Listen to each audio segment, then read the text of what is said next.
individual C that they found.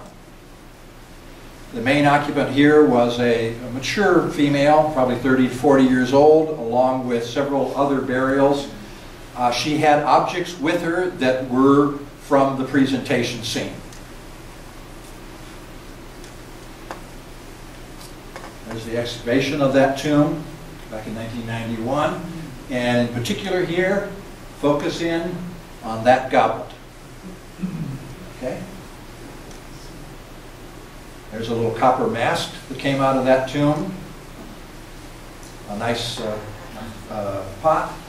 Actually, this is not a moche pot. It comes from to the south of Moche, down in the Lima area, Nevaria. And there's that goblet. Okay? Remember our presentation scene? You remember the goblet she's holding? That is the same goblet.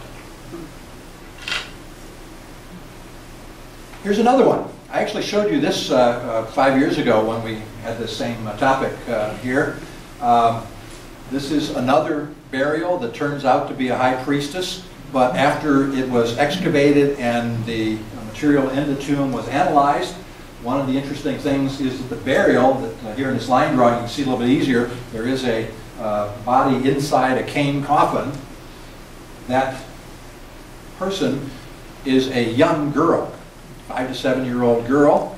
In addition, there were 2 young boys, 2 young girls, and 2 older women in the tomb. Why do you have a 5 to 7-year-old high priestess? Is that Princess somebody? Princess Leia? There is her body. She has over her hand spondylus shells. Spondylus is a very high status shell, comes from warm water off the coast of Ecuador. And throughout Peruvian prehistory, we see spondylus as an indicator of high status. Here's one of the pots that was in the tomb with the young girl. It's a lizard figure with a human on its back. You're seeing 2 views of the same piece there. And this is another one that came out of that particular tomb. It's a very late moche piece. It's probably a moche 4, maybe even moche 5 piece by the angularity of the vessel itself and also the angle of the spout. They came upon another high status tomb, female. This was in 1992. It's actually the second one that was excavated. And that's Kristanen taking the photograph that you just saw. I'm not sure I wanted to climb out on that ladder. This was another female, 25 to 30 years old, with additional bodies around her.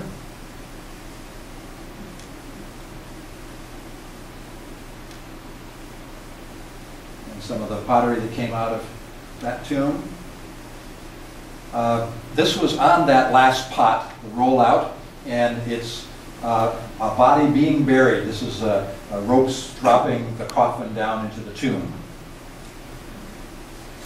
Altogether, to today, till this last summer, there are now 7 burials of high priestesses at San Jose de Moro. The most interesting one is the largest tomb that was excavated at the site. It had 10 bodies, skeletal remains in it. The interesting thing was the main coffin, where the high priest should have been, was empty. There is no good explanation. It was clearly a high priestess tomb by the stuff that was in it, similar things like the goblet and so forth as the other 6, but no body. Where is she? That's the one that doesn't have a body. And these are some of the pots that were found in it. It's a late tomb. These ceramics are of a style from Cajamarca. Cajamarca is no more than about 60 or 70 miles away as the crow flies, but it's up in the mountains over the Andes, on the eastern side of the Andes. Has a very distinctive cream pottery, a kaolin slip on it. The other thing that is absolutely mind-boggling out of that last tomb is that these pieces are from a culture called Wari, which is after Moche, puts it somewhere around 700, 800, maybe even 900 AD, and it's from the southern highlands of Peru, a long way away. And yet you've got Cajamarca and you've got Wari ceramics as well as Moche ceramics in the tomb. This was an interesting one. I did show this here before. It's a tomb that I saw being excavated in 2004. It was not one of the high-status female priestesses, but rather what is usually referred to as a shaman or cure, again by some of the stuff that was in the tomb. It's a male who is laid on top of 3 female skeletons. Those 3 female skeletons are laid on the bones of 3 other females, but those bones were disarticulated, that is to say, they had been dead for a long time. There was no flesh on the bones. The bones were simply laid out. Then 3 bodies, 3 female bodies laid in, and then the male on the top. In total, there were 13 skulls in the tomb. So there were extra skulls beyond just for the 7 that were there. There's our high-status male in the center. We know he's high-status because he's got ear spools with him. You'll see that in a minute. Below the main skeleton, in with the 3 females below him, was a very nice miniature Cajamarca pot. And again, Cajamarca is up in the mountains some distance away. There's a little bit closer view, and it's that pot right there. It has a tripod base, and it's that kaolin white Cajamarca style pottery. There's a close-up on the high-status figure, and you can see the ear spool. Or there's a close-up on the ear spools. They're actually ceramic, which is a little bit unusual. Excuse me. Here's one of the vessels that was in. It's a late Moche vessel. And here's one of the Cajamarca pieces that came out of that tomb. Again, not from the coastal area, not Moche at all. The most intriguing thing about the tomb, in addition to the high-status male on top of the females, is what you see here, or a little bit closer there, or here. In the pelvic area of one of the females, the female on his left-hand side, right there, or here in close-up, was a flute. What a flute was doing in that particular position in the pelvis of that female is mysterious. Nobody has an explanation. Nobody has ever seen that anywhere. Never, ever heard of that sort of thing. Okay, that was one site. Some interesting stuff going on there. Next site we're going to talk about real quickly is the Huacacao Viejo, which is in the Chicama Valley. And again, I showed you that site previously.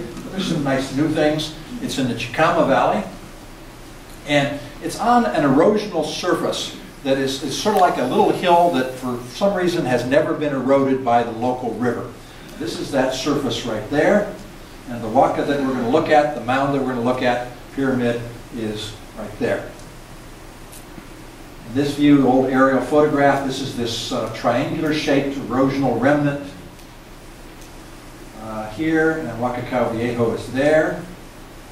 There are actually a number of mounds on this particular triangular-shaped platform surface. Down at the southern end, right in here, is the pyramid that you see there, called Huaca Negra or Huaca Brujo. It's a very early one, Huaca Prieta. There's another one, Huaca Cortada, that's off on the right-hand side of this slide right there. Incidentally, this is the earliest slide I'll show you that I took, in 1967 when I was first in Peru. And here is Huacacao Viejo, again an old photo before excavations had really proceeded here. This entire erosional surface, this big triangular area, is several acres in size, and it is one big cemetery, looted cemetery. Those are human bones there. When you look at from the top of one of the mounds, looking down, what looks to be a bombed out area, those aren't bomb craters, those are looted graves. It's very much like the story at Sipan. Some looters hit something interesting and archaeologists followed up. In 1989, some looters here came upon a little bit of a mural. Archaeologists heard about it, went out and began to excavate. They've been excavating here ever since. So we've got more than 20 years of excavations at this site. This is back when the excavations were just getting going. That cover that you see on this one is not there now. They now have a much nicer cover, but they have to cover the area of the murals. Today they have this very nice cover over the main mural area. And the murals are quite interesting. You get closer, what you're seeing in this photo is some men walking along. They're usually covered up. They have canvas covers to keep them from being damaged by the wind or moisture. But here they are uncovered. Their heads are gone, have eroded away, but when the excavation was made, they uncovered the torso and legs and arms of these figures. And each one of these individuals has a rope around their neck. They are nude, and they are all marching off to the left. We know from moche pottery, and again, prior to the late 80s, everything we knew about moche was from the pottery. We know from moche potteries that prisoners are often shown with ropes around their neck, hands tied behind their backs. So here are our guys. You can see the rope there at the top. Maybe you'll notice they were nude. There's another layer of figures on this pyramid, and these are high status people. They have ear spools. This is Segundo Vasquez, one of the individuals who has been excavating here, former field assistant of mine, and right in front of his head there, I can't make this pointer work, right in front of his nose there is an ear spool. And on that one I think you can fairly clearly see the ear spools. Here's a model diagram of the pyramid, and you can see that there are layers of decorations on the front side of the pyramid. The lowest level has the nude prisoners. The next layer has the high status people. There's another layer that has some mythical figures on it. And in this drawing we can see the nude prisoners at the bottom layer. The next layer up has these high status guys. They almost look like they're dancing and they're holding hands. And then some mythical monster figures next layer up. Over in the corner of the patio of this pyramid is a little room. And you can see that room on the left-hand side. There's one of the walls of this room. And here's Segundo Vasquez pointing out some of the figures on the walls. Well, here in this drawing, we can see some of the figures. Again, think of this back to the presentation scene and what I mentioned it being like a Christmas card. I like to think about this as if we had some little kid, 6 or 8 years old, with 8 or 10 Disney sticker books. Lion King, Snow White and the Seven Dwarfs, Mickey Mouse, Donald Duck, etc. And you gave the little kid the sticker books and said, in your bedroom you can put stickers wherever you want. And the little kid has filled the wall with stickers. And if the moche walked in there, they would not be able to know anything about those things. But any 6-year-old kid in our society would be able to tell you each one that was a Lion King sticker and tell you the story of the Lion King or Snow White or Donald Duck or whatever. We don't know the stories. And clearly here we have a mixture of the scenes that we see on pottery. This is Segundo pointing down to one set of figures that was in the lower left.